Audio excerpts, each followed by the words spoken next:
Alright, Positive Day Delivers. This is Dr. Gigi Sunga from My Can Change Project. Magandang Sunday morning sa lahat ng mga delivers natin. And sa first time po tayo mapanood sa YouTube channel, thank you very much. Please subscribe, click mo na po yan, Doc Gigi Sunga. Okay, so ganito. Sunday ngayon, bago tayo mag-church, yan, at bago tayo maten ng ating swimming, at bago mag-celebrate ng Mother's Day, Happy Mother's Day sa lahat ng mga mothers, sa akin nanay. Happy Mother's Day, nay. Yeah. So, sa lahat ng mga nanay dyan, out there, mga delivers natin, Happy Mother's Day po sa inyo lahat. Okay? And so, mahalagang pag-usapan natin ngayon, retirement plan sa mga 40 years old pataas. So, sa lahat ng 40 years old pataas, taas mo yung kamay. So, I'm 45, going 46 this June. Birth month ko po ng June, ha?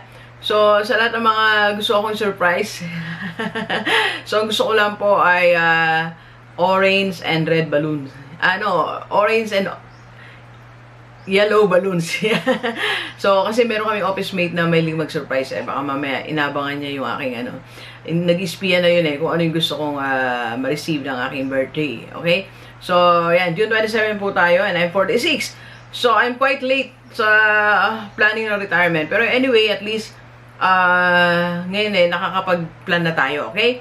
So, sa lahat ng 40, at least you still have enough time to plan for your retirement. Or sa lahat ng mga 30 years old pa lang, hindi mo pa naisip mag-retire, pero as early as now, mas magaan ang pagpa-plan pag you have enough time. Okay? So, sa lahat ng mga OFW o dito sa Pilipinas, lahat ng mga delivers natin, ito na tayo. So, planning na tayo ng retirement. And by the way, bago tayo magtuloy, maraming salamat sa lahat ng mga nanonood na YouTube channel.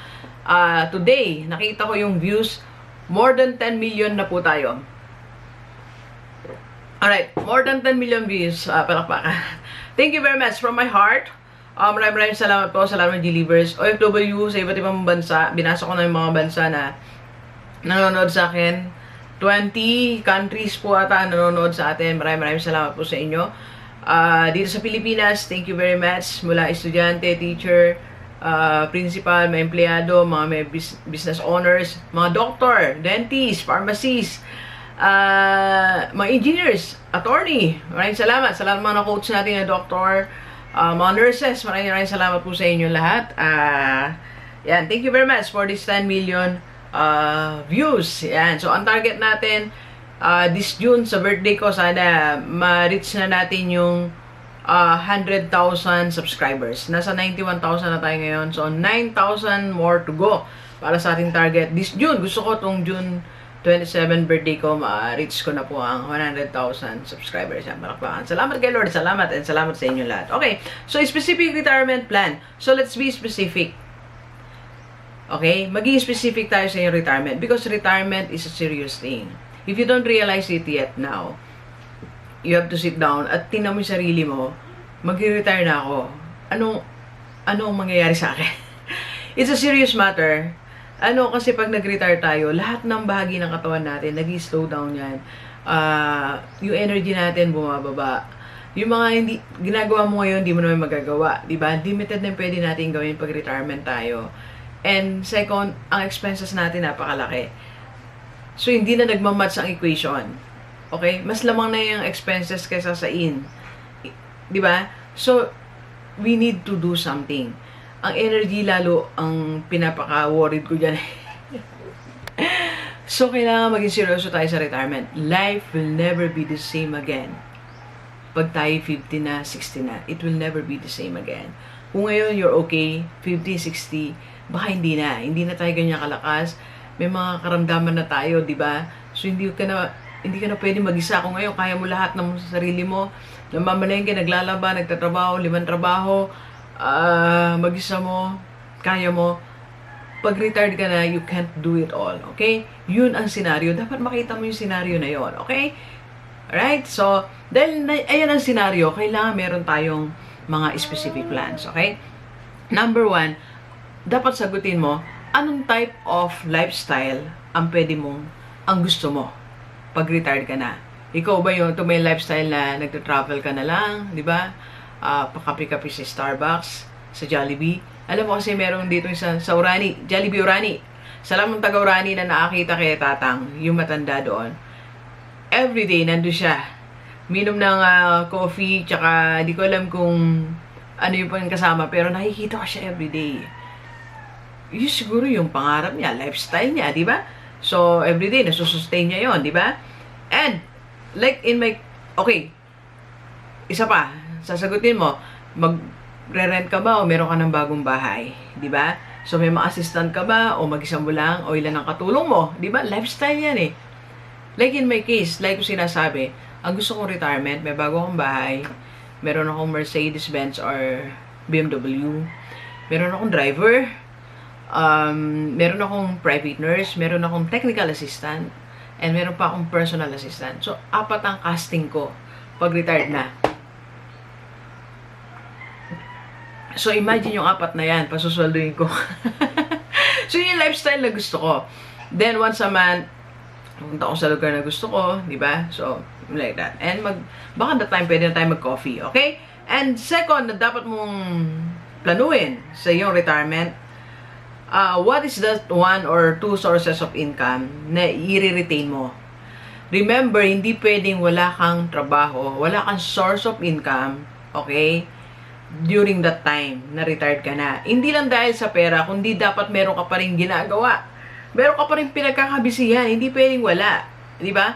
Pag lalo kang walang gagawin, lalo nang nawala ang energy mo. Kasi wala ka ng reason para bumangon, di ba? So, mag-iwan ka ng isang source or 2 source of income. For example, meron kang business, may ka-partner ka naman. So, once a day, 1 hour, dinadalaw mo. Pwede yon, di ba? Or you are still doing something, ginagamit yung skill mo ng 4 hours a day na lang. Di ba? For example, you are into cooking, nakapag-bake ka pa rin, or nagsusupervise ng mga nagbe-bake, di ba? So, at least meron kang 1 or 2 sources of income that time. Kasi pag wala, baka hindi enough yung pera mo. At least may income ka, at the same time, nagiging busy ka rin. Di ba? So, ako, ang plan, alam niyo, ang plan ko po ay, meron na akong academy. So, nagtuturo tayo ng vlogging, coaching, how to become speaker. So, yan yung plan natin. Okay? And, so, ikaw, ano yung sources? Kaya nga sabi ko, maglaan ka ngayon, mag-develop ka ng at least 2 to 3 sources of income. Ngayon, di ba? Then, pagdating ng araw, i-retain mo isa. Kung isa lang, it's okay. Diba? Kung 2, fine lang din, diba? So, at least meron kang source of income. Diba? Meron ka naman reason para bumangon, diba? Okay, number 3. Ito, start building your semi-passive income now. Para pagdating ng araw, meron ka ng passive income or semi-passive income pag retired ka na. Yung bang kukuha na lang sa bangko, kukuha na lang sa ATM, sa Western, diba? Ng pera. Paano yun, Doc G? You build your e-commerce business now. Ngayon pa lang, 40 years old ka, build your e-commerce business. I was 43 when I built YouTube. Alright? 43 and a half. Nung, 43. 43 and a half pala. Nung sinimulan ko po ang aking YouTube channel. Okay? So, and now it's giving me dollars. Diba? And, pagdating ko ng retirement, 5 years, 10 years from now, that's enough for, dun sa sinabi ko kanina lifestyle, higit pa doon ang bibigay sa akin ni YouTube. So, after 5 years, 10 years, kasi ang bilis po ng progress niya eh. Ang bilis po. So, build your e-commerce business now. Doon kaya ayoko maging vlogger. Maraming e-commerce business, di ba? E-commerce business, anything that's happening in through internet, that's e-commerce business. You can build your own website. You can build your dropshipping business. Okay? If you want to start your dropshipping business, message mo ko. We're doing tutorial, okay? This is my number, 0939-525-4311 or sa aking FB page, Dr. Gigi Sunga. Okay? So, yan. E-commerce business, gusto mong maglagay ng product sa Amazon, gusto mong maglagay ng product sa Alibaba, sa Shopee, sa Lazada. So, we can help you. Start building your e-commerce business now. Okay? Para pagdating na araw, let's say, kumikita ka ng, kasi ngayon, roughly, ang bigay ni YouTube sa akin, starting June siguro more than 100,000. So, siguro after 5 years, who knows, or 10 years na pag-retire na ako, YouTube will be giving me 400,000 a month. Nagulat pa ako. Baka gano'n ang projection ko, 500,000 a month. Di ba? Something like that. So, that's a lot of money for my retirement. Di ba? And now I'm starting my dropshipping. So, dropshipping, dyan yumaman si Tay Lopez, di ba? So, sa dropshipping business, at maraming tao nang yumaman dyan, di ba? If you're going to search, mag-search sa YouTube, dropshipping business, ang dami. Ang dami nilang may dropshipping business. And it's semi-passive. And it's actually passive income. So, malalaman mo kung paano, message mo ako, I can help you, right? So, para pagdating ng araw, yung source of income mo na na-retain mo, meron kang, let's say, you're receiving 20,000 from that, then you'll be receiving 100,000 from your e-commerce business. Not bad for your retirement, di ba? Ako nga, hindi ko pa alam, ano bang gagawin ko sa pera ko no retirement ko? Di ba, pag binibigay ni YouTube. Anyway, sige. Okay, number 4. Number 4 na retirement plan is, you should have your health protection. Dapat may health card ka. Huwag kang pumayag na wala kang health card. Ngayon, okay, check ko lang po kasi may nagpapa-coach. May 7 o'clock tayo. Hindi lang po.